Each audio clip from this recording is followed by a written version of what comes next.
হযরত আনাস রাদিয়াল্লাহু তাআলা আনহু থেকে বর্ণিত সহিহ বুখারীর 2443 নম্বর হাদিস, অত্যন্ত চমৎকার একটা হাদিস।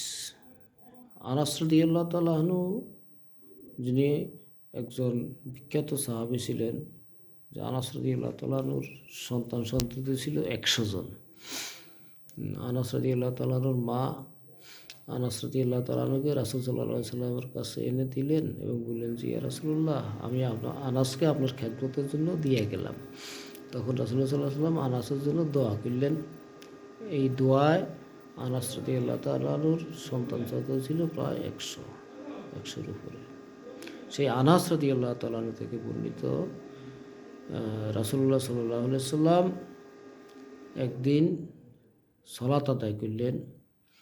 সালাত আদায় করার পরে সাহাবাদের পিছনের দিকে ফিরলেন।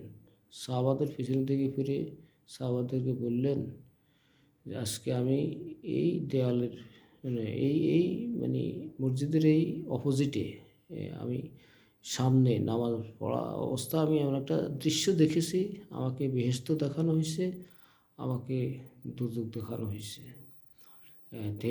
বেহেশতের সেই নাজ নিয়ামত, চাকচিক্য আমাকে দেখানো হয়েছে এবং বেহেশতের সকল প্রকার সৌন্দর্য আমাকে দেখানো হয়েছে এবং জাহান্নামের কষ্ট, জাহান্নামের দৃশ্য আমাকে দেখানো হয়েছে, যে দৃশ্য আমি আর কখনো দেখি নাই, যে দৃশ্য আমি আর কখনো উপলব্ধি করি নাই, যে দৃশ্য আমি আর কখনো দেখি নাই। সহিহ বুখারীর এই হাদিসটা ইমাম বুখারী রাহমাতুল্লাহ আলাইহি বর্ণনা করেছেন। বারাকাল্লাহু লানা ওয়া লাকুম। আসসালামু আলাইকুম ওয়া রাহমাতুল্লাহ।